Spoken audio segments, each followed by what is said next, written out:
여행 7일차 2023년 10월 16일 월 오늘은 다카마스시를 떠나 고치로 가는 날이다.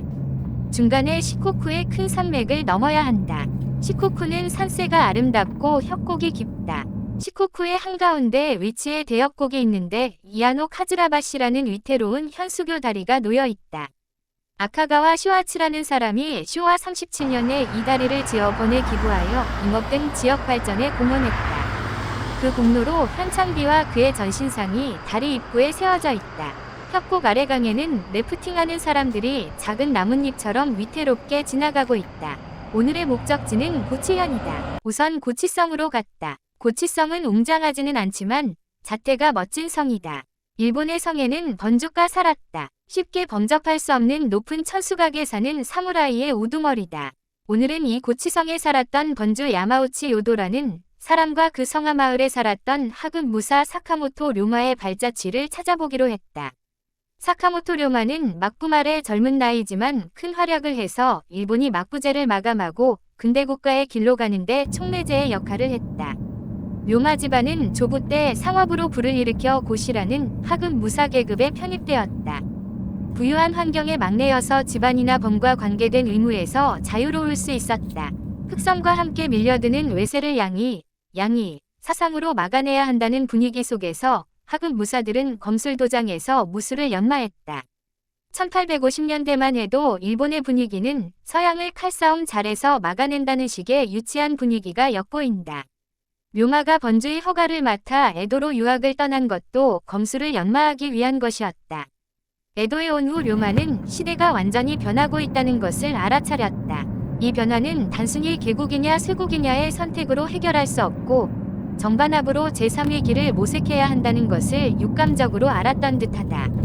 그는 유신정부에서 한자리 하겠다는 지사들의 권력 욕과는 달리 회원대를 만들어 세계를 상대로 무역을 하겠다는 발상을 했다.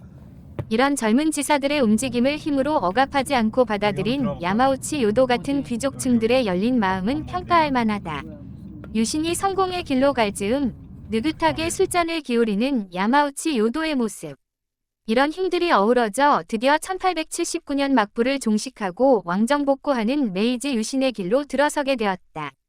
조선에서는 김옥균의 갑신정변이 1884년인데 횟수로는 일본의 유신과 불과 5년 차이여서 만약 조선에도 세상의 변화를 깨닫고 행동할 줄 아는 사람이 왕의 주변에 좀 더 많았다면 하는 아쉬움이 있다. 젊은 지사가 아니라 영주로서 그 시대의 주역 중 한 사람이 고치성의 번주 야마우치 요도다. 그는 료만 같은 젊은 무사들이 시작한 변화를 정치적으로 한 단계 진전시켜 실천한 공을 세운 사람이다. 그는 조슈번과 사스마번 사이의 동맹을 이끌어내는 데 공이 있었으며 대정봉환이라는 유신 최대 정치개혁을 완수시켰다.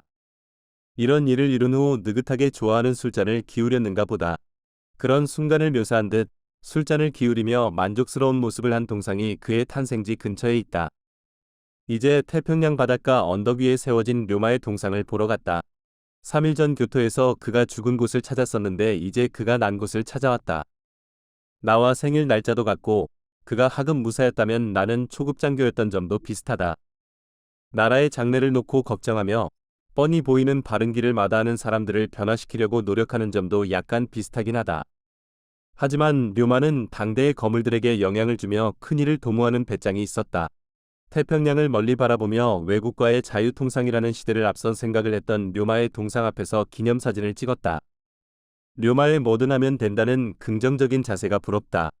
그러나 그의 장사꾼 DNA는 그 조상 때부터 타고난 것일 텐데 나에게는 그런 것이 없다. 일본이 유신에 성공하고 우리가 실패한 데는 여러 이유가 있을 것이다. 역사 전문가가 아닌 보통 사람으로서 내가 언뜻 생각나는 것으로는 우선 일본은 전체 대중이 서양을 알고 있었고 근대화를 해야 한다는 필요에 대해 이해하는 사람이 전체의 큰 비중을 차지하고 있었다. 쇄국을 한다고 해도 일본의 쇄국은 대지마라는 섬에 환한 배가 드나들며 무역을 하는 쇄국이어서 서구의 정세를 지도층들이 알고 있었다. 같은 단어 쇄국이라고 해도 내용이 다르다. 당시 에도에는 책방이 사업할 정도로 일반인의 독서가 보편화된 데 비해 조선은 오직 지도층이라는 사람들만 글을 읽었다. 사정이 이러니 조선의 개화파가 일시적으로 쿠데타에 성공했지만 그 뒤를 받쳐줄 배경이 없으니 3.1천하가 되고 말았다. 혹시 김옥균이 혁명의 지도자로서 리더십이 부족한 부분이 있었을지도 모른다. 근대화 개혁을 이해하는 사람이 한 줌밖에 안 되는 조선의 여건을 알았다면 좀 더 신중하게 때를 기다리고 자기 편을 만드는 리더십이 필요했다. 아무튼 갑오개혁이라는 처음이자 마지막 기회를 날려버리면서 조선은 개화파는 삼족을 멸하는 지경이 되었고 개화라는 말은 이후 금기어가 되었다. 당시 왕과 권력층이 국제 지정학적 식견이 너무 부족했다는 것도 역사가들이 꼽는 조선의 실패 요인이다. 당시 지정학적 게임의 주된 이슈는 남하하려는 러시아를 틀어막으려는 영, 미, 일의 서구 세력 간의 각축인데 고종은 지속적으로 러시아를 끌어들이는 실수를 했다. 100여 년 전 조선의 근대화 실패를 생각하다 보면 역사는 반복된다는 말이 떠오른다. 지난 정권 때 막무가내로 종전선언을 관철시키려 했다. 이는 유엔사를 해체하고 나아가 한미동맹을 깨려는 결과로 이어질 텐데 이는 중국이 원하는 일 아닌가? 여행 8일차 2023년 10월 17일 화 자동차 여행을 할 때 제일 중요한 것이 내비게이터이다. 내비게이터는 위도, 경도 좌표로 정확하게 목표 지점을 알려준다. 예전에 GPS가 없었을 때에는 차 안에 두꺼운 운전용 지도를 싣고 도상 연구를 하며 잘도 다녔지만 이제 내비게이터 없이는 낯선 곳 여행할 엄두가 안 난다. 2200km 상공에는 GPS 위치 추적용으로 모두 24개의 인공위성이 돌고 있다.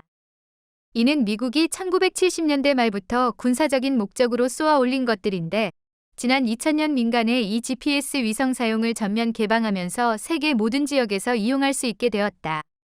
GPS 신호에 의해서 내 차의 위치가 위도, 경도 어느 위치, 어느 길에 있는지 알게 되고 지도 알고리즘으로 어떤 경로를 따라가야 하는지 알게 해준다. 따라서 어느 지역명이나 주소는 내비게이션에서는 위도와 경도 숫자로 변화되어 입력되는 것이므로 주소를 몰라도 정확한 위도, 경도를 알면 된다. 외국에서 여행할 때 내비게이션의 주소를 잘못 인식해서 엉뚱한 좌표로 인도하는 경우가 생긴다. 어제 또 그런 일을 당했다. 호텔이면 대개 호텔명으로 즉시 검색이 되었을 텐데 아파트를 예약했었다. 이 아파트가 내비게이션의 검색 목록에 없었는지 엉뚱한 지점으로 안내한 것이었다. 아마도 숙소 주인이 등록한 주소가 구와 동 이름 순서를 바꾸었든지 무슨 주소 표기법상 인간적인 오류가 있었을 것이다. 내가 아직 스마트폰에 일본어를 입력하는 수준이 아니어서 이메일에 온 주소를 카피 앰퍼샌드 페이스트해서 내비에 입력했는데 엉뚱한 곳에 도착한 것이다. 이상한 골목의 어느 집 앞에서 다행히 그 동네 사람에게 내 이메일로 안내된 숙소의 지도를 보여주자 숙소의 위치가 다른 지역의 주소임을 알아보고 친절하게 주소 입력을 고쳐주어서 겨우 숙소를 찾았다. 외국인으로서 내비게이터 검색창에 일본어 주소를 입력하려면 상당한 일본어 실력이 있어야 하므로 호텔처럼 이름만 넣어도 검색이 되는 지명이 아닌 숙소 예약은 시간적인 여유가 있을 때만 해야 한다. 어제 현지인의 도움이라는 행운이 따르지 않았다면 아파트를 찾지 못하고 길모퉁이 차 안에서 잘 수도 있었다. 어제 료마의 고향을 이리저리 돌아다니다가 일정이 조금 밀렸다. 오늘은 먼 운전과 페리편으로 시코쿠에서 규슈의 베푸까지 달려야 한다.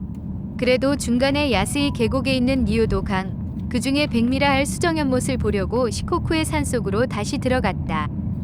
고생한 보람이 있어서 작은 폭포가 이룬 연못의 신비로운 풍경을 볼 수 있었다. 왜 그런지는 모르겠으나 순간마다 폭포 아래 연못의 물이 빛이 색의 물감을 탄 듯 영롱한 색으로 어른거린다. 지도를 보니 오늘 가야 할 페리부두까지는 그리 멀지는 않은데 길이 험한 산속으로 나 있었다.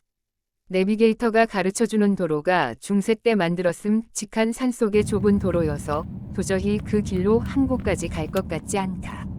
과감히 오던 길을 되짚어 한참을 반대 방향으로 달려 큰 길을 택했다. 다행히 동네 사람이 산길은 가깝기는 하지만 너무 좁고 험하니 큰 길로 가라 고 알려주었기에 멀게 돌면서도 불안하지 않다. 이런 확신이 없으면 먼 길로 돌아오는 것은 결코 쉽지 않다.